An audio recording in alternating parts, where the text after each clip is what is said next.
لو أنزلنا هذا القرآن على جبل لرأيته خاشعا متصدعا من خشية الله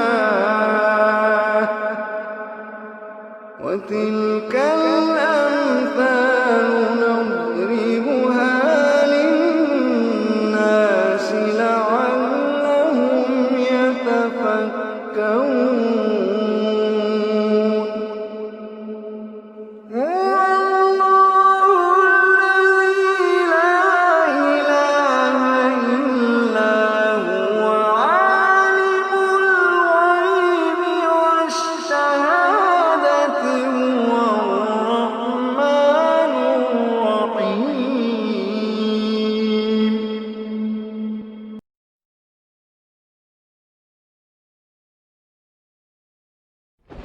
لو أنزلنا هذا القرآن على جبل لرأيته خاشعا متصدعا من خشية الله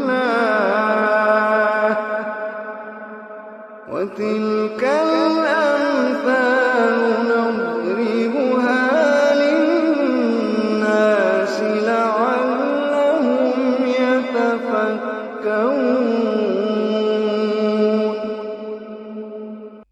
بسم اللہ الرحمن الرحیم۔ السلام علیکم ورحمۃ اللہ وبرکاتہ۔ اللہ کے نام سے جو بڑا مہربان نہایت رحم والا ہے۔ تمہارے پاس جو کوئی بھی نعمت ہے اللہ ہی کی طرف سے ہے۔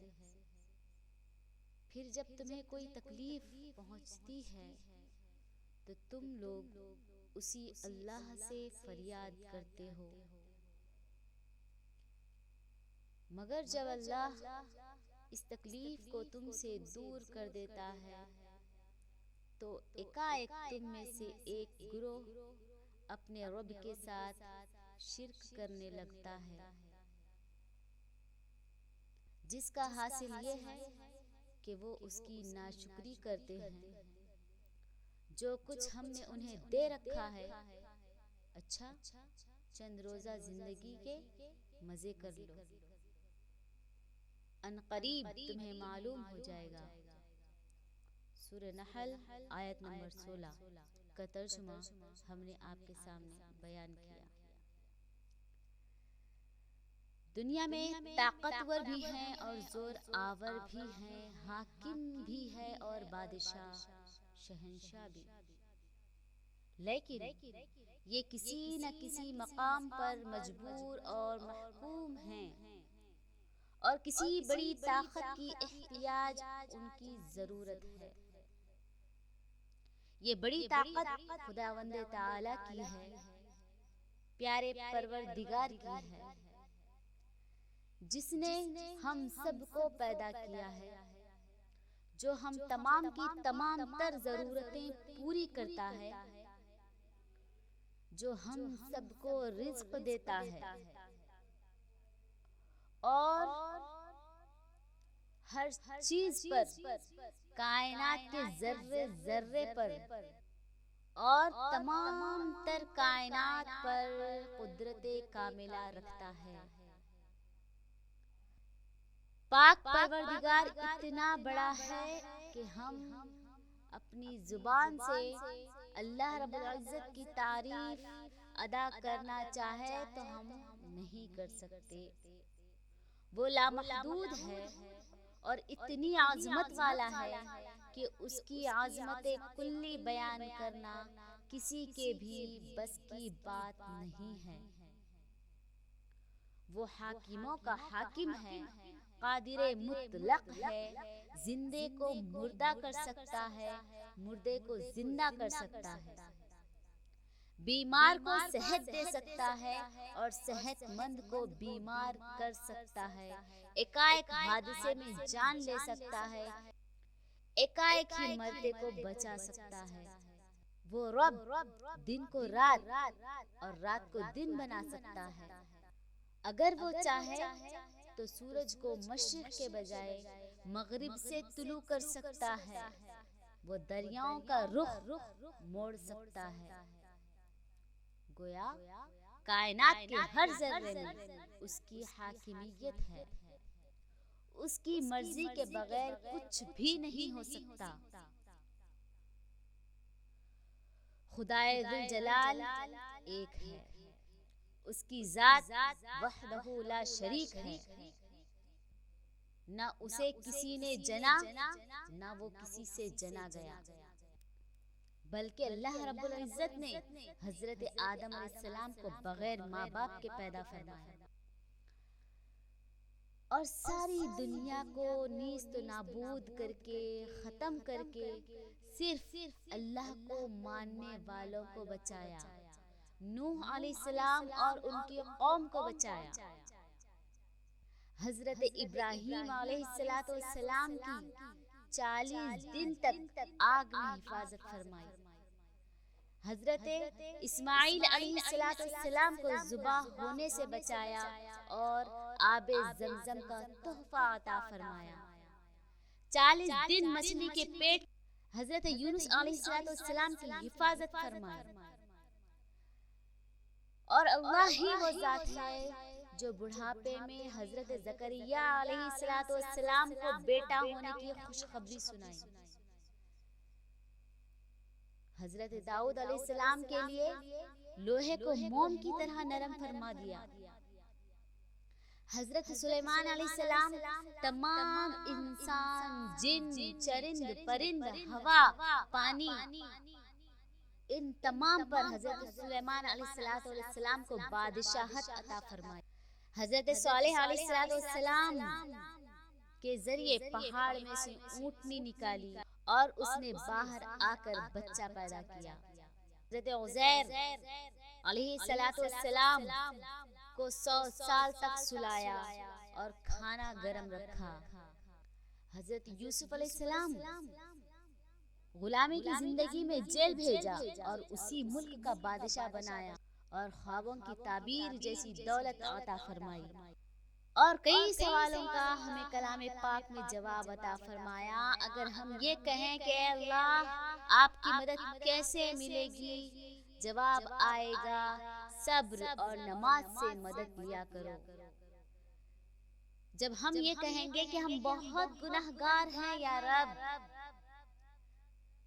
تو کلام پاک میں اس کا جواب موجود ہے کہ اللہ کی رحمت سے مایوس نہ ہو، اللہ تبارک و تعالی تمام گناہوں کو بخشنے والا ہے۔ جب ہمارے دل میں یہ خیال آتا ہے کہ ہم بالکل تنہا ہو کر رہ گئے ہیں، کلام پاک میں اللہ رب العزت نے فرمایا بے شک میں تمہاری شہرت سے زیادہ قریب ہوں۔ جب دل میں یہ خیال آئے کہ میرے دل کے سکون کو کیا ہو گیا ہے، میرے دل کا سکون ختم ہو چکا ہے، کلام پاک اس کا جواب دیتا ہے بے شک اللہ کی یاد میں ہی دلوں کو سکون اور اطمینان ملتا ہے۔ ہمیں یہ خیال آئے کہ کوئی ہمیں یاد نہیں کرتا، کسی کے لیے ہم اہمیت نہیں رکھتے، تو اللہ رب العزت کلام پاک میں فرماتے ہیں کہ تم مجھے یاد کرو میں تمہیں یاد۔ وہ جو ہر چیز پر قادر ہے، وہ جو سب کچھ کر سکتا ہے اور سب کچھ اس کے قبضے میں ہے، اللہ تعالیٰ کی بڑائی اور شان اور تعریف کے بارے میں بیان کرنا انسان کے بس کی بات نہیں ہے، کیونکہ وہ پوری کائنات کا خالق ہے۔ اگر سارے سمندر روشنائی بنا دیے جائیں اور تمام دنیا کے درخت قلم بنا دیے جائیں تو بھی اللہ کی بڑائی کے بارے میں لکھ نہیں سکتے، کیونکہ انسان مخلوق ہے اور اس کی عقل محدود ہے اور اللہ تعالی شہنشاہوں کا شہنشاہ ہے۔ زمین، آسمان اور پوری کائنات کو اللہ تعالی نے بغیر نمونے کے پیدا کیا ہے، اور یہ پوری کائنات اللہ کی ملکیت ہے اور وہ اس کا حقیقی مالک ہے۔ اس کے علاوہ جتنے شہنشاہ ہیں، حکومت سے لے کر کسی بھی سطح پر لوگوں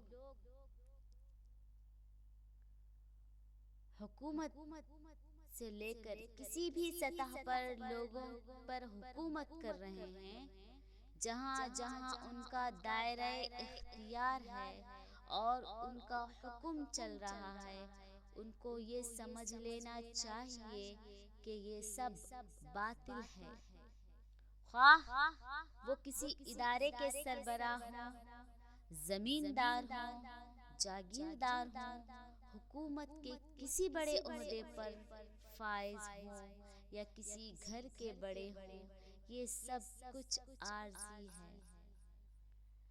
کسی وقت بھی مالک کائنات اللہ رب العزت ان کو تبدیل کر سکتا ہے۔ ان کو بہت سنبھل کر اپنے اختیارات کا استعمال کرنا چاہیے۔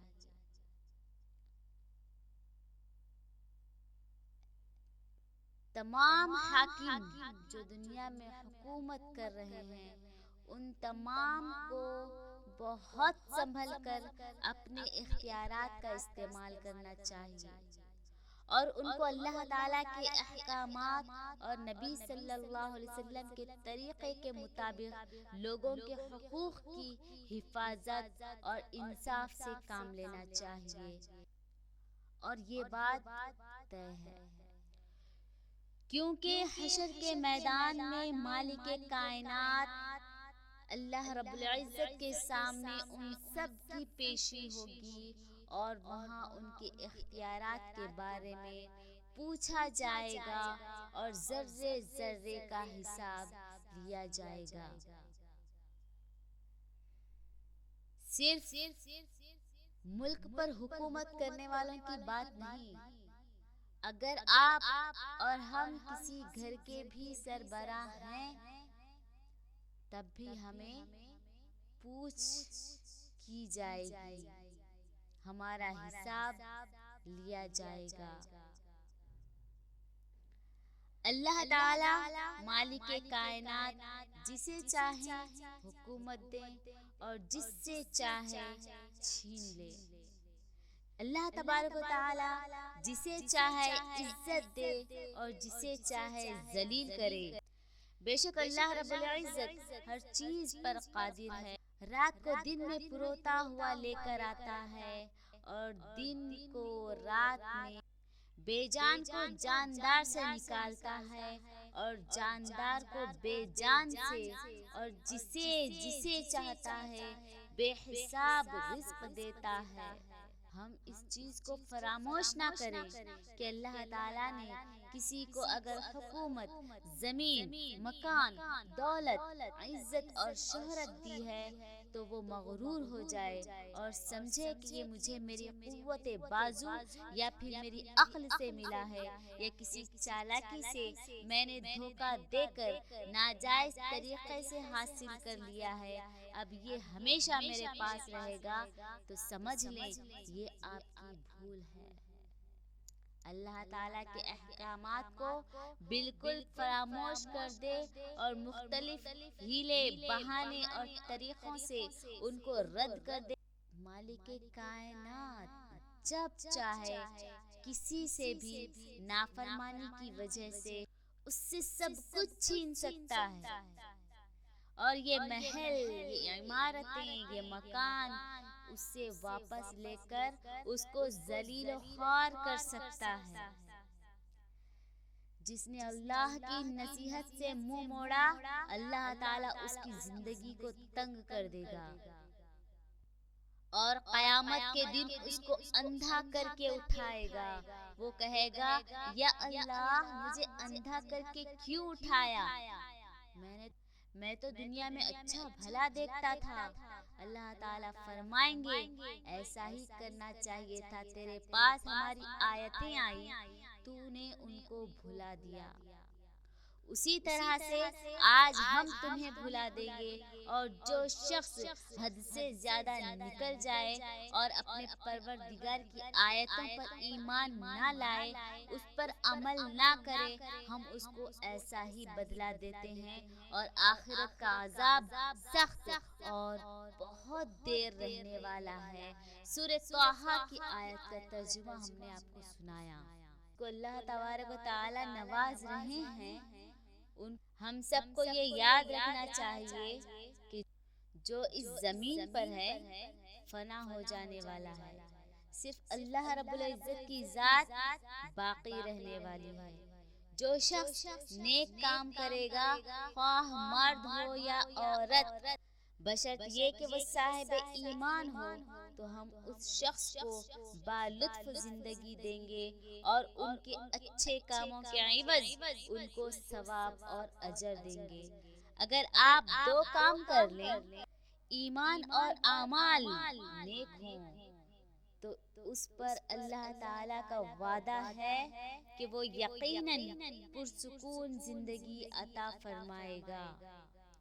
اللہ رب العزت قسم کھا کر ارشاد فرماتے ہیں، جس نے ہمیں راضی کر لیا اسے ہم یقیناً ہر پریشانی سے نجات دیں گے اور پرسکون زندگی عطا فرمائیں گے۔ یہ پوری کائنات، چاند، سورج، ستارے اور جتنا بھی کائنات کا نظام چلتا ہوا آپ کو اور ہم کو نظر آ رہا ہے، یہ اللہ رب العزت کا محتاج ہے۔ سورج غروب ہوتا ہے، اللہ تعالیٰ کے سامنے سجدہ کرتا ہے اور مشرق سے طلوع ہونے کی اجازت چاہتا ہے، اسے اجازت دے دی جاتی ہے، اور ایسا بھی ہونے والا ہے کہ ایک روز یہ سجدہ کرے گا اور اس کا سجدہ قبول نہ ہوگا، اور اس کو مشرق سے طلوع ہونے کی اجازت نہیں دی جائے گی۔ یہ ہے حقیقی شہنشاہ کی شان و شوکت۔ وہ قادر مطلق ہے، جو چاہے کرے، وہ ہمیشہ سے ہے، ہمیشہ رہے گا، اور کائنات میں ہر طرف اس کی رحمت اور نور چھایا ہوا ہے۔ وہ ہر جگہ موجود ہے اور انسان کی شہرت سے زیادہ قریب ہے۔ جب انسان اس سے فریاد کرتا ہے اور پکارتا ہے تو اس کو سنتا ہے، اور اس کے اعمال اور مصلحت کے حساب سے اس کی پریشانیاں حل کر دیتا ہے۔ پوری کائنات کی ہر شے ہر وقت اس کے سامنے ہے، اور اس کو اس پر پوری قدرت حاصل ہے۔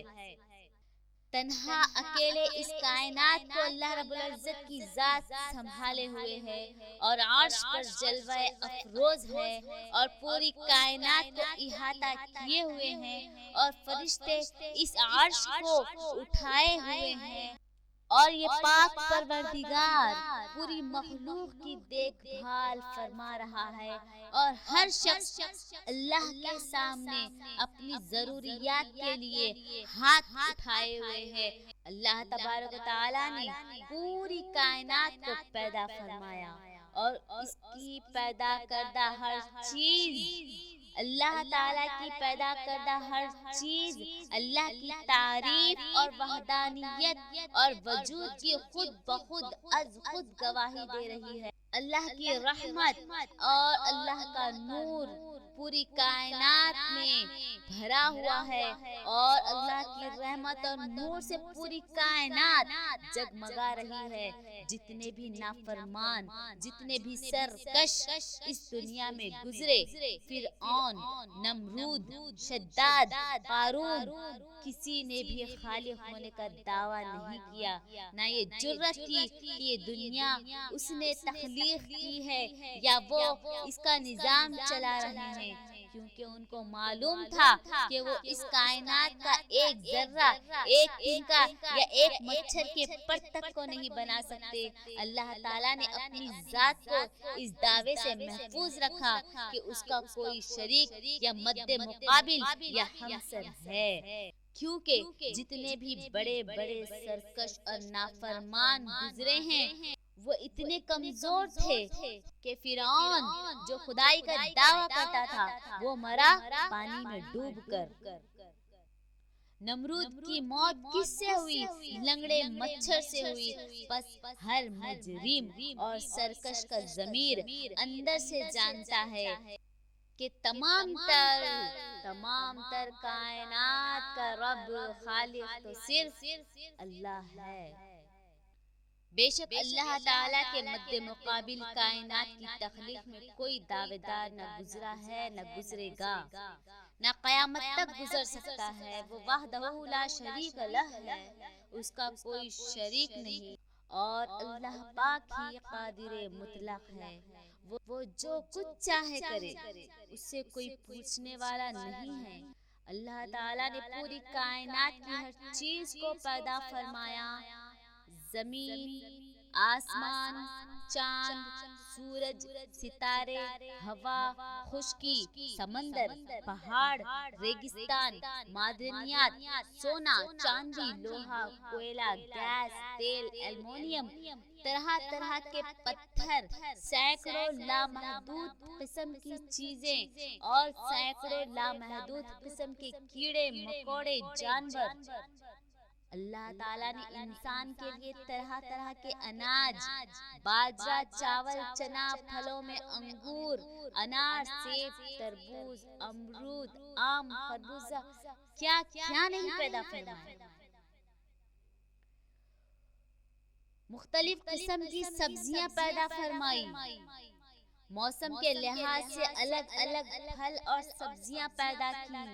بے شمار چیزیں ہیں جو اللہ تعالیٰ نے انسان کے استعمال کے لیے پیدا کی ہیں، جن کا کوئی شمار نہیں کیا جا سکتا۔ انسان کو چاہیے کہ وہ اللہ کی نعمتوں کا شکر ادا کرے اور اللہ تعالیٰ کے احسان کو تسلیم کرے۔ وما علینا الا البلاغ۔ لو أنزلنا هذا القرآن على جبل لرأيته خاشعا متصدعا من خشية الله وتلك الآيات